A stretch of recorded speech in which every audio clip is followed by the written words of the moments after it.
Share. Hey everyone, Sharon J. Lawrence here. We are back. This is day 19 of 31 days of healthy relationship tips.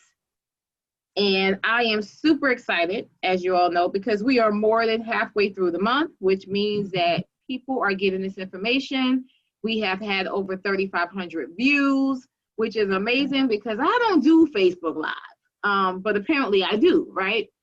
So I'm back and I'm trying to be obedient and I'm excited about it and all the good stuff. So I'm glad that you're joining us.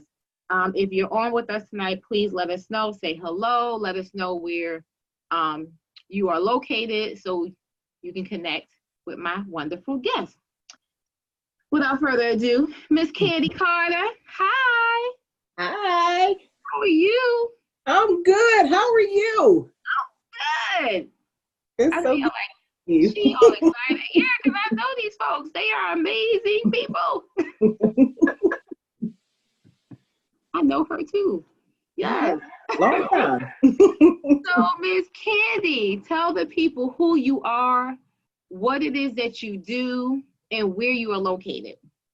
All right. My name is Candy Carter. I am a licensed clinical social worker. My business is Transcending Boundaries, LLC, and I am located in Baltimore City, 5900 York Road, Suite 108. You said that like that was a whole city too, like York Road. Whoop, whoop. So, Miss Candy, thank you so much for being here. We want folks to go ahead and give them some time to get on, but we're gonna go ahead and get into our discussion because Okay. we know folks probably out there shopping, but it's gonna pop up on their phone. They're gonna start chiming in and putting in some hearts and saying, "Hey, what's going on?" And so this whole week has been focused on friendships Right. and having healthy relationships, knowing Mhm. basically what it is that you want, what it is that you need, Mhm. knowing how to communicate effectively, just like in an intimate relationship. So we've had one of the running themes has been intentionality across the board every week, Right. making sure that people are doing what they need to do. So if you can kind of just jump in and tell us, one, what your focus is tonight and what are some of the most common things that you see when it comes to friendships. Okay. So my focus this evening will be healthy boundaries and the need to have realistic expectations. I often find that folks have trouble with saying no, even with our friends. So they're always compliant, even when they are tired or they don't feel like it, or they expect more out of the person that or the friend they're in a relationship with, and they don't even know it. The other person's not aware of all of these expectations, so it's a constant disappointment. So they Yeah. just not able to keep up because they don't even know what they're supposed to be keeping up with. Exactly. They expecting more out of this friendship, but the friend is like, well, you haven't really told me what you need. You haven't shared with what you want. What's the purpose of us being friends? What do we have in common? What do you need? What makes sense? What works? What doesn't? So I guess with that, does that take maturity? Because you have, that sounds like a very simple way to go, but you have some people that don't even know how to do that on the other end to say, well, you didn't Right. express that versus like, Right. wait a, Mm-hmm. they don't know how to say that.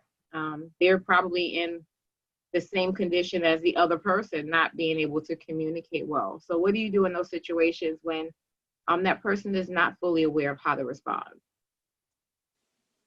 Really encouraging them to follow their own feelings. Oftentimes I find that friends are frustrated because the person isn't communicating effectively. Not they are listening to respond, not listening to hear. They're not um, saying how they really feel. They haven't had the greatest example of what it means to be in a relationship, let alone a friendship. So not really knowing how to express what that means. As my friend, I need you to be a shoulder to cry on. I need to vent but I don't really want your advice, or I want your advice and not just for you to say, oh, well, I don't have time for you today. Try again next week. So it sounds like there are many layers to friendships. Yes. Yeah. And how does one even learn to decipher through the many layers? Like for us, we get it as clinicians because we're breaking this stuff down every day. So, when we start reframing, people are like, that sounds real good. Can you say that again so I can write that down? We take notes. Right, we're taking notes. Mm-hmm. But for somebody who's not in this field, they don't know is there a way to break it down for them to understand the simplest way to understand where somebody's coming from, or even how to take the time to express what they need? Yes. So one thing when we're looking at healthy boundaries is that it's okay to be what I call healthy selfishness. So the ability to say, I love you, but I love me more. And so in this instance, today I'm tired and I have to sit this one out and be okay with it. Or when we're looking at being, another thing is honesty. Mm-hmm. So even if you're tired, being okay to say, today I'm tired. I had a long day. I know I have this going on. Can we, can we do this another day? And being honest versus showing up and knowing that you're tired and you're irritable, and then you make everybody else around you irritable. Yeah. Yeah. So all that frustration, not communicating well, and then you just kind of emotionally vomit all around you. Yeah. Yeah. I'm thinking about the people who have a real hard time at communicating. So it kind of feels like they're about to burst. But it's also a place of comfort because they don't know how to do it. So it's scary to be vulnerable. Can you talk about that vulnerability and what that looks like and how to come out of that? So it does take, I guess, the ability to trust in order to be vulnerable. And so that's knowing your audience, meaning knowing your friends. So which friends you can share what with. I often find a lot with my clients as we work on I statements. Folks aren't often in tune with their emotions. So if we start there knowing it, okay, this is what frustration looks like. This is what anger looks like. This is what sadness looks like. And being able to first acknowledge that these feelings are present and where it's coming from. So if you start there, you start with a feeling. I feel angry when, I feel sad when. One, it keeps your friend from being offended or becoming defensive, but because you keep the onus on yourself. Right. And so it's easier to hear it if you're not pointing the finger saying, you did this, you made me feel this way, you did this. It's more of a responsibility on your part. So if you're able to identify how you're feeling, so that's, I encouraged a couple clients a few weeks ago to watch Inside Out because it's a cute way to understand what your feelings are. Right. I like that. I think it is important to be in tune with your feelings and start with those feeling statements because it does put the onus on you being responsible with how you feel. Understanding that what the person said, maybe they did not intend it a certain way, but letting them know, hey, I was impacted by that or that hurt. And then that gives them a chance to respond appropriately. We have a few people watching. Hey, Crystal Peace of the Peace Group. Hey, Kiki, Miss Playwright, producer, director. Hey. Remember to share. Let us know who's watching. I know it's more of you. I just can't tell from the view right now. My phone is not showing me the numbers. It did, and then it's gone. But hey, nevertheless, we're going to keep talking. Oh, Krista says, hey, doll. Please share, ladies, so we can get this information out there. I am truly amazed at the feedback. Even Candy and I were talking before we went live, is that it's really been encouraging and helpful to people. Like we doing it by getting it out here, and it's free information. We kind of got this it's almost like a relationship summit going on. And I had never even thought to call it that. I was just like, let's just throw some stuff out there to help people walk into 2020. So that's what we're doing. Okay. So if you're watching, please let us know you're here. Again, do not start a watch party. If you do, we can't see those comments. So me and Candy will be over here thinking that nobody want to talk to us right now.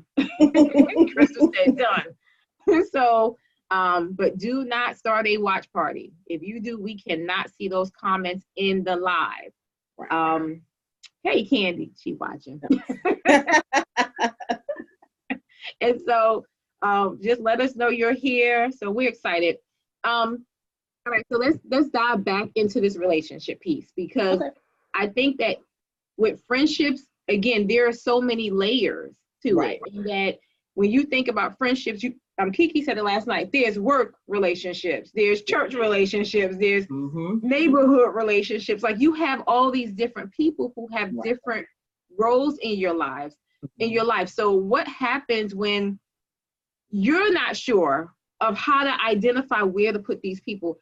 Is there a simple way to take yourself through a process so that you're not thinking everyone is the same or they belong in the same category? Because some people don't see the difference in folks. So is there a simple way? Probably not, but. Well, I don't know if there's a simple way to weed people out, but I do think when we're talking about healthy boundaries, knowing that boundaries are not meant to be walls, but they're meant to be gates. And it allows for, most people look at boundaries as, well, I put this wall up to keep people out. I really like to say to a lot of my clients that healthy boundaries are a fence. It's a way to look at your relationships from a 360-degree bird's eye view. So okay, I need to stop you at the gate. You ain't allowed to come in. We need to be Wilson, and I need to talk to you like this. Or exactly. And I would have on a plaid shirt. That does not help. I can open the gate and you can come as far as the front stoop, or I can let you all the way in the house. Like, it allows you to put that boundary up where, okay, I know it's time for you to leave, and it's okay for you to come in, but not have a wall so high that you isolate yourself and nobody can come out. And it kind of goes back to the statement you made earlier about being vulnerable. So when you're looking at different relationships, in the spirit world, God gives us a level of discernment. For those, for women, sometimes it's innate. You kind of have that intuition, but being mindful of people, their motives.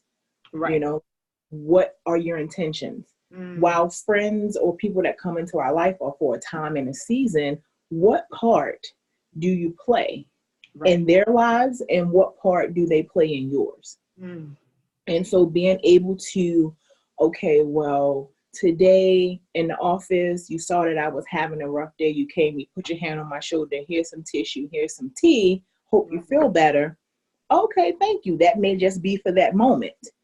Or you meet somebody, somebody else, and they do the same thing, but the next day they say, hey, I'm just checking in on you. Hope your evening was well. So that may be a door open to say, okay, well, let's see where this goes. Or you kind of know from Jump Street where, okay, this person's got a negative energy. This may not be something I want to get involved in. So you're always in an assessment mode then? Yeah, for the most part. I mean, I think it's constant, because as you constantly become more self-aware, that you're checking in. So just like you would check yourself, you check your friendships, because people grow, people change, so we've been friends since the 7th grade.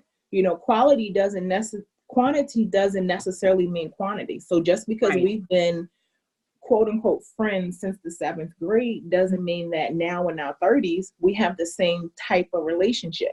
And so that kind of goes into realistic expectations that at 17 we talked every day. At 27, 35, that may not be the case, because you got your own life going on. You may have your own family, you may have work, you may be traveling.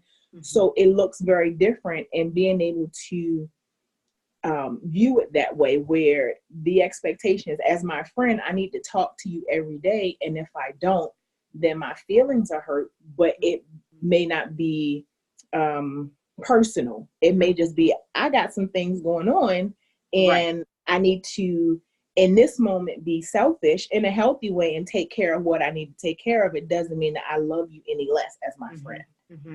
So you're talking about the evolving of a relationship or a friendship, and both parties knowing how to do that together versus one still being stuck in that mindset as if the two of you were in high school. Yes. Yeah. And so one may be on that track where, okay, I've evolved, I'm growing, and you may have one friend who's still stuck at 7th grade where, man, this is what we used to do. And you're like, well, I'm not there anymore. So then you're assessing that it may be time for us to take a break. Or you step down from best friend to friend, or from friend to associate, because our lives are so different and that we're headed in 2 different trajectories. Let's take a twist. Okay. Because we have Little Candy. I know her real name, but I'm not saying her on this feed. Right. So you now have Little Candy, and things change. You can still live and have relationships. How did being a mom change the dynamics of your friendship? Well, honestly, in some aspects it changed, because I'm no longer to just be able to up and go. I can't just up and travel. I can't just up and say, oh, well, we're going out tonight, where, you know, Little Candy has a bedtime. She needs to be settled and in bed by 8:30. So that means anything outside of that, unless I found childcare, is non-existent. So it's a good thing that majority of my friends have children, so they understand. While their kids are a whole lot older, they get it, where, okay, I may not be able to link, or we have to schedule around her schedule. Right. So it definitely changed where I'm not as easily accessible. You know, I had one friend who made the statement, you know, once you go in a house after 7:30, I don't hear from you. That's because when I walk in the house, my attention automatically goes to this little person who requires everything from me. So if you can't understand that, it doesn't make sense for us to communicate, because I'm not able to until after she's gone to sleep. And by that point, I'm falling asleep with her. So there was definitely some changes there. In I've had some friends who've been able to show empathy and say, hey, I get it and I understand. And I have some that say, well, you don't care about our friendship. And that's not the case. My priorities have changed. And friends can definitely remain connected. I think one of the things we talked about this week is that there are some friends that you can literally go months without talking. And then when you connect, it's like you picked right back up. So I can look at the phone and go, okay, let me holla at Cece. Let me, you know, or you can text me, hey, do you know where this is at? I'm not like, oh, now she, give me a minute. I'll look for it. I'm on a boat. And I still forgot, but I remember it. So, but it's okay, you know, but when you have friends who have this expectation, like you said, that, you know, we're supposed to connect all the time, that's not realistic as things start to change in your life. And you have to be able to say to yourself, okay, am I doing this wrong? That's what it makes me think about, like letting that person, I guess, begin some type of journey to figure out, okay, how do I respond the right way to the friend who is trying to do the right thing when they're evolving and growing? Like, how can we be mad at them? You really can't. I mean, one thing when we look at like effective communication, so talking about it, you know, being open with, hey, things in my life are changing.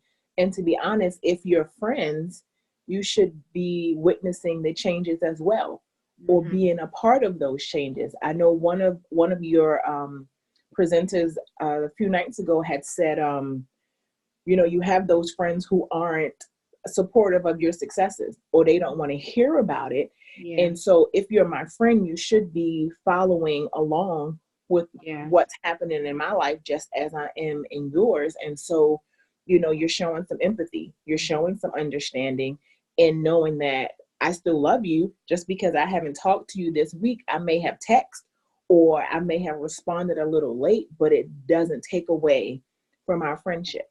Right. And so for some people who aren't able to agree with it or be present, you may have to sit down and take a look at that friendship and seeing whether or not it needs to continue. Yeah, that was actually Janae who talked about that, and it's true, where you're doing all this stuff, you celebrate, come back, and then you're doing something, and then they have nothing to say. And it's like, whoa. Right. And yeah, you do have to evaluate, like, what is actually happening. Do you just not know how to celebrate, or is it that you don't want to celebrate me? So I do think that that's important to know what's actually happening. All right, we got some folks on here. Hey, everyone. I see y'all watching. This must be deep. Y'all getting this? I hope it's free. Free 99. That's what Kiki said last night. Free 99. Free 99. Right. I'll even say free 00 because I don't want y'all to think it's 99 cents. So free 00. But this is good information. You can't beat this. And what I love about it is that we know what goes on the internet. It's like when they say what happens in Vegas stays in Vegas. What goes on social media, it ends up staying on social media. So this is going to cross someone's newsfeed or thread or whatever they call all that. It's going to come across, and this information is going to be helpful to someone. They may not even be in this area, the DMV. They may be in a whole nother country.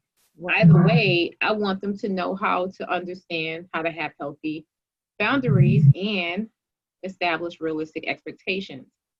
So this is very, very good.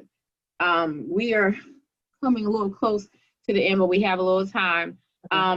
Candy, is there anything that you believe is pressing that you feel people need to know that we have not discussed? I think it's important to know that the word no comes with the need for no explanations, and no means no in any sense, and being okay with it, not feeling guilty that you'll lose that person, that you'll lose that friend if you put a boundary in place. I think it's also important to know that, or to make sure that your relationship isn't one-sided, so that you're the only one that's calling, you're the only one that's texting, you're the only one that's checking in, that it is a mutual relationship. So it should go both ways. So if you find that you're the only one that's communicating, that calls for a reevaluation as well.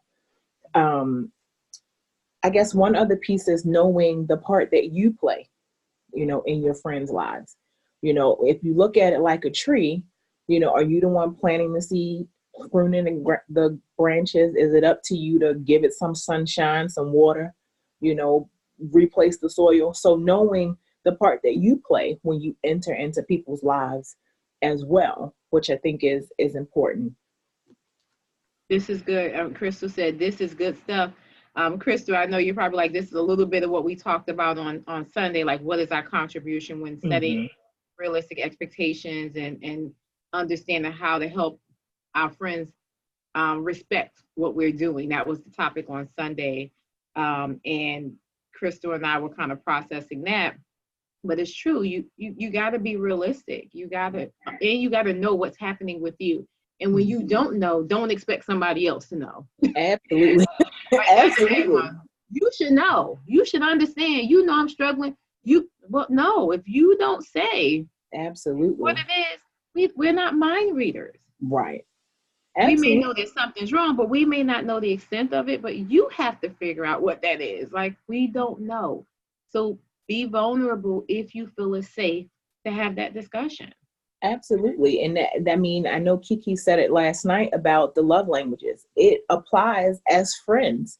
You can expect the person whose love language is affirmation and yours is gift giving, and it's not going to be the same unless you communicate it. You know, how you give and how you receive it is very different. You may have some friends where your language is exactly the same, and that works really well. But the issue comes in is when it's different, but neither one of you are aware of how to express that. And so finding a friend that or friends that you feel vulnerable enough to share these things with, or even learn these things with. You know, we have all kinds of book clubs and things that we share. Hey, why don't you read this book? Well, let's read it together and talk about it. Because what's happening in my life, it may not be happening directly in your friends' lives, but it's important that if you share that they're able to be that support system that you need if you are going through a hard time or if you are going through a happy time. Right. You know, we have friends that are there at different points and different places in our lives, and it's important to know when and where. Right. Exactly. This is really good stuff. Y'all, free stuff. Trying to tell you this is good stuff. Crystal says, yes, and just this week, I rekindled a 30-year friendship with my best friend. Wow. And we talked about this. Amazing. And we just talked about this. Yeah. Mm-hmm. And so I'm like, wow. Yeah. I mean, that's good stuff. Mm-hmm. You know, it is okay to take a break, you know, just because you were friends, like I said, from the 7th grade and you decide, okay, we're in 2 different places 20 years later, doesn't mean that in 10 years you can't pick back up and hash out what may or may not have happened, or just say, hey, things are different in my life. Now you have children, I have children, we're married, we're friends, you're divorced, whatever it is that brings you back together, being open enough to receive that relationships change because you change. Right. You know, people are very messy. You know, life isn't very black or white, it's very gray. So being okay as things change so that you're not feeling stuck and being in that relationship and that person is growing and you still standing there looking like, well, what about me? I agree 100%. But even as you're talking about it, I think about that word evolve and growing as you're talking through all this. One of the things I would say is people may want to even consider doing the love languages or like Kiki said, doing that check. I think somebody else said the check. Because you change, where you fell on that scale 10 years ago may be completely different. Absolutely. Yeah. Absolutely. And somebody may go to start speaking the language that they know of 10 years ago, and you're like, yeah, I'm not that person anymore. Yeah. And so it is important that you communicate how you have changed. Don't just say, I've changed. That's another moment where you're trying to get people to guess what's happening. Mm-hmm. Tell people how you've changed. What does that look like? Explore. Right. That's ultimately a setup for failure within a relationship, because those are unrealistic expectations that you expect people to be able to read your mind, or you expect people to already just know because you've been friends for so long. And it doesn't work that way. If you aren't expressing what's happening in your world, you can't expect them to know, because each time you'll come back disappointed within that relationship. And it's just like, okay, well, it's not flourishing. It's not doing what it needs to do. Then because you're not being honest and open in your own communication. And so you end up disappointed. Yeah, absolutely. This is good. I'm just going to say, CC, so tell, because I'm trying to call you Candy. CC. I call her CC, y'all. Are there any final tips you need to leave? Like, what's the quick breakdown of all that we discussed as we come to the end of this segment for tonight? Okay, so the key I see in any relationship are healthy boundaries, effective communication, and setting realistic expectations. So no means no, and it requires no explanation. That boundaries aren't meant to be a wall. They're meant to be a fence that allows you to see from a bird's eye view who needs to come in, who doesn't, and who you need to stop at the gate to say, let me fill you out before I let you in. Right. Showing empathy and knowing your love languages, and that it's okay to grow together and to grow apart, because we are human. We work in a gray area, and change is the only thing that's constant. So having to be okay with things that change, but be open and honest about it. Y'all got that? Give me some snap fingers, something, some hearts. like y'all, what's that? What do they call that? In the poetry slam?